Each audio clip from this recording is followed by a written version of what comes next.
ठीक से लिस्ट देखकर मृत्युलोक से मनुष्यों को लाइएगा। पिछली बार की तरह गड़बड़ मत कर दीजिएगा। गड़बड़ हमसे नहीं, आपसे भी तो हुई थी। बिना वेरीफाई किए हुए आपने कई आदमियों को स्वर्ग के बदले नर्क और नर्क जाने वाले आदमियों को स्वर्ग का टिकट अलॉट कर दिया था। वो गलती भी आपके चलते ही हुई थी। आप ही नीचे मृत्युलोक में बिना लिस्ट वेरीफाई किए एक ही नाम और राशि के कई लोगों को एक साथ ले आए थे।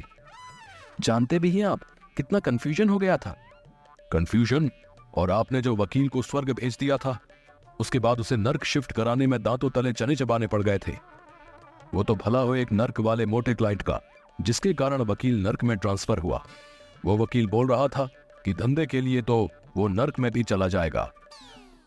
ठीक है बाबा, मेरी ही गलती थी। अब जल्दी से पृथ्वी पर जाइए आप। एक पल भी देरी हुई तो अनर्थ हो जाएगा।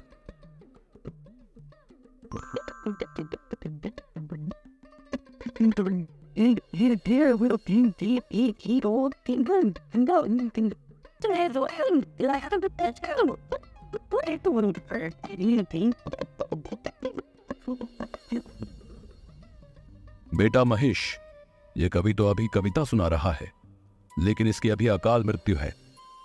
आओ इसे हार्ट अटैक देकर ले चलते हैं यहां से। मंच पर विराजमान अतिथिगण एवं श्रोतागण, वीर रस की एक पंक्ति आप लोगों को समर्पित कर रहा हूं। अबे तिनके, एक हवा का झोंका आएगा तो न जाने किधर गिरेगा, लेकिन कविता पढ़ेंगे तो वीर रस की। वाह रे प्रभु, तेरी लीला तू ही जाने। चल भाई, तेरे पास 3 मिनट है, निकाल ले अपनी वीर रस की भड़ास। सुन ले ओ यमराज, चैलेंज करता है तुझे कविराज। आया है तू मुझे लेने आज, मुझे अपने श्रोताओं पर है नाज। बेटा महेश, ये इसे कैसे पता चला कि हम इसे लेने आए हैं? हमारे डिपार्टमेंट का कॉन्फिडेंशियल वर्क कोई लीक कर रहा है क्या? हमें तो लगता है कि पृथ्वीवासी हमसे ज्यादा मॉडर्न टेक्नोलॉजी का विकास कर लिया है। तुझे हो ना हो अपने भैंसे पर, लेकिन मुझे अपने कलम पर है नाज। अरे तू क्या आएगा बनकर मेरा काल, मैं खुद आ रहा हूं तुमसे मिलने। अब तू अपने आप को संभाल। मालिक, ये कवि तो आपको ही टारगेट कर रहा है।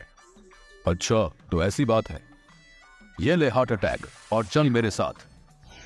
कवि मंच पर ही हार्ट अटैक के कारण लुढ़क जाता है। यमराज जी उसे लेकर बोरिंग में डालकर महेश पर लाद देते हैं और दूसरा टारगेट पूरा करने चल देते हैं। दूसरा टारगेट की ओर चलो बेटा महेश। मालिक, अभी तो कवि का जीवन 1.5 मिनट बाकी था। देखा नहीं, तिनके सा कवि मुझे ही चैलेंज कर रहा था। अब पड़ा है बोरे में। चित्रगुप्त जी से बोलकर इसे नर्क में भिजवाऊंगा, देखना तुम। अजय मालिक, अगला टारगेट लाइफ इंश्योरेंस एजेंट का है। अच्छा, मेरा नाम ले लेकर लोगों को डरा धमका कर इसने बहुत संपत्ति बनाया है, लेकिन खुद कभी भी मेरी पूजा नहीं किया। ये तो बड़ा नमक हराम निकला मालिक। सेठ जी, आप निश्चिंत होकर रहिए। ये प्लान ऐसा है कि आपको यमराज भी नहीं कुछ कर पाएगा। हाँ बेटा महेश, ये मुझे समझ में नहीं आता कि ये लोग अपना उल्लू सीधा करने के लिए मेरा ही नाम क्यों लेते हैं। मालिक, इन्हीं लोगों ने आपको बदनाम कर रखा है। शायद इसी कारण आपकी पूजा मृत्युलोक पर नहीं होती। अच्छा, अभी इसे मजा चखाता हूं। जीवन बीमा का प्लान बेचने वाले अपना बीमा तो करवा लेता। यमराज बीमा एजेंट को भी ब्रेन हैमरेज करवाकर अपने साथ ले लेते हैं। अगला नंबर एक डॉक्टर का रहता है। चलो अब कुछ पढ़े लिखे लोगों से मिला जाए। जी मालिक, चलिए इन्हें भी ले लेते हैं। देखो भाई, तुम्हारे पेशेंट की हालत बहुत ही क्रिटिकल है। अगर 24 घंटे के अंदर ऑपरेशन नहीं हुआ तो यमराज ही इसका मालिक है।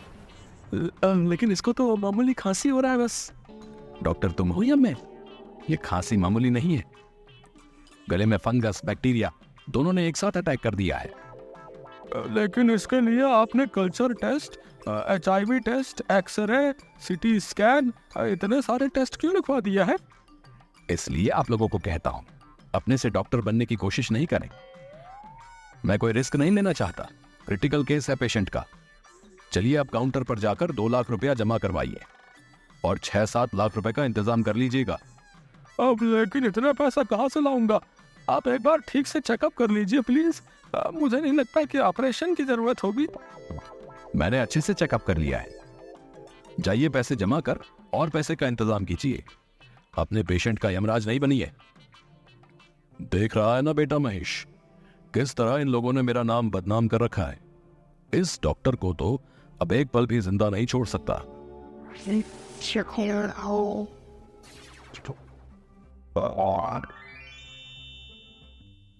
अब थक गया हूं मालिक। लास्ट शमशान से तांत्रिक को लेकर हम यमलोक चल देंगे। इस मुर्दे को मैं आज यमराज से छीन कर लाऊंगा। बक्कड़ चक्कड़ चामुंडा, ये लाश अभी तू खड़ा हो जा। गिद्ध चील कौवा और बाज, खदेड़ा जाएगा यहां से यमराज। अच्छा बेटा, मुझसे तो अच्छे अच्छे तांत्रिक भागते हैं और तुम हम ही को खदेड़ रहे हो। चल बेटा महेश, तेरा आज का कोटा पूरा हुआ।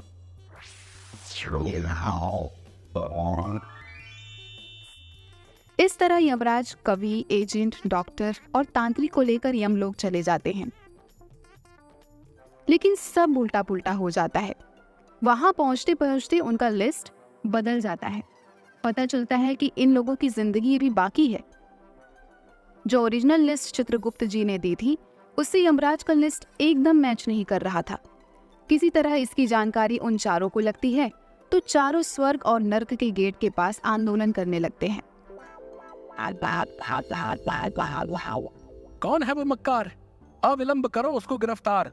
ज्योति से ज्योति जला देंगे, मारने वाले को मिट्टी में मिला देंगे।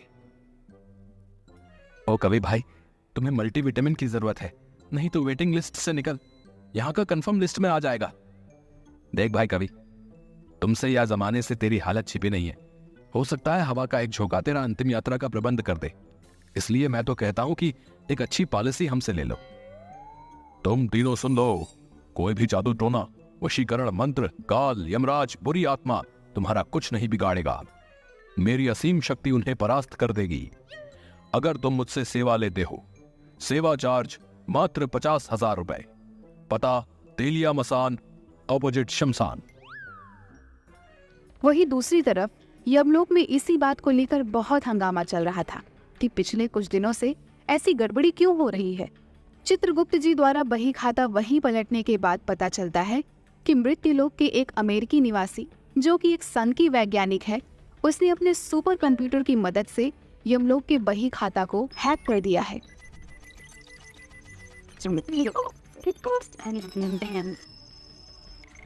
ओ, अब क्या होगा? देखता हूं क्या हो सकता है। इन चारों को यमलोक लाए कितनी देर हुई है?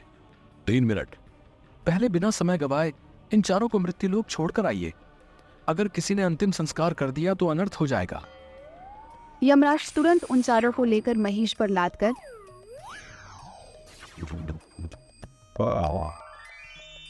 मृत्युलोक पहुंचते हैं।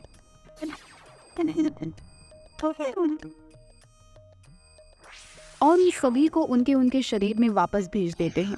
उनके परिजन, जो उस समय रो रहे थे, विलाप कर रहे थे, उन्हें वह जिंदा पाकर बहुत खुश होते हैं। यमराज वापस यमलोक पहुंचकर सन की वैज्ञानिक यमलोक के बही खाते के साथ छेड़छाड़ किया है, इसलिए उस सन की वैज्ञानिक को दंड मिलना चाहिए। हम चाहें तो अभी के अभी उस सन की वैज्ञानिक और उसके टेक्नोलॉजी को नष्ट कर दें, लेकिन हमारा हाथ भी सिस्टम से बंधा है। उस सन की वैज्ञानिक को मजा चखाने के लिए आपको पृथ्वीलोक पर जाना होगा। यही ठीक रहेगा। मैं अभी ही अपने महीष को लेकर निकलता हूं पृथ्वीलोक के लिए। रुकिए, ये नक्शा ले लीजिए ताकि उस वैज्ञानिक को खोजने में आसानी हो। उसका सारा बायोडेटा लिखा हुआ है इसमें। यमराज और महेश दोनों अपना अपना गेटअप चेंज कर लेते हैं। यमराज जी अपना नाम यम्मू और महेश अपना नाम महसू रख लेता है।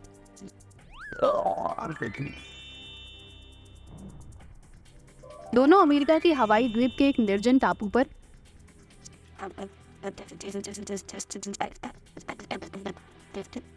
वैज्ञानिक को सबक सिखाने के लिए पहुंचते हैं। सिक्योरिटी से बच बचाकर दोनों वैज्ञानिक के लैब के पास पहुंचते हैं। तभी एक गार्ड उन्हें देख लेता है। यह कौन है वहां? अंदर कैसे आ गए? सिक्योरिटी! हाय भैया, कैसे हो? अरे अरे अरे भाई, तुम भी इंडियन हो का? हाँ भाई, हम हैं यम्मू और यह है महेश। वैसे तुम भारत में कहाँ से हो गार्ड भाई? अरे हम तो बिहार से हैं। वैसे तुम लोग कहाँ से हो भाई? ये तो गजब होई गवा, हम सब भी बिहार से हैं। अरे ला मर्दे, तनी खैनी खिला। बहुत दिन हो गईल आपन बिहारी खैनी खायल। अमेरिका में बिहारी जैसन खैनी कहाँ मिलेला? यहाँ के वर्जीनिया खैनी और सिगार में वो दम नहीं खे। ये बात तो 100% सही बोला रहा कि यहाँ के खैनी में हुआ जैसन मजा ना बा। इला काल ही एगो चाचा से मंगाई ले बानी। इला हमार खैनी खा के देख, मर्दे खांटी बिहारी खैनी बा।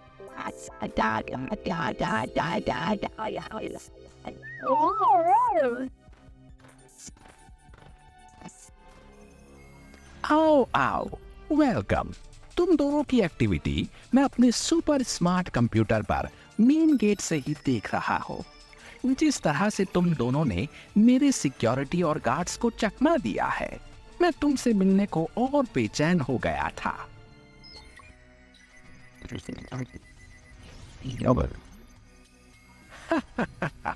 कैसा लगा मेरा स्वागत? अबे डागरा, हम आए हैं तुझे भेजने पागल खाना। ये ले तेरा पिंजरा। ओहो, इंटरेस्टिंग। ये ले, अब बच के दिखा। डागरा के हाथों में से एक रे निकलकर उन दोनों की ओर बढ़ती है, लेकिन पहले से तैयार यम्मू और भैंसू दोनों उस रे को अपनी सुरक्षा कवच से बेकार कर देते हैं। कैसा रहा यमलोक का अंदाज? इसके बाद यम्मू बढ़कर सन की वैज्ञानिक डागरा को पकड़ लेता है और उसके दिमाग में पीछे से 2 नस को दबा देता है। ये ले भटके हुए मनुष्य, तू अब अपने बचपन के मजे ले। अब वह वैज्ञानिक अपना सारा मेमोरी भूलकर बच्चों की तरह ट्रीट करने लगता है। अरे अंकल, आपकी मूत के साथ मुझे खेलना है। अरे बाबा, मैं तो बफेलो की सवारी करूंगा। उसके बाद यम्मू और भैंसू पूरे लैब को जला देते हैं। अब हमें जल्दी से यमलोक की तरफ निकलना चाहिए। ये नादान मनुष्य कहीं हमारे बल्ले ना पड़ जाए। हाँ प्रभु, जल्दी विराजिए, हम लोग निकलते हैं। और वहां से यमलोक वापस आ जाते हैं। अब यमलोक का सारा सिस्टम पहले की तरह काम करने लगता है।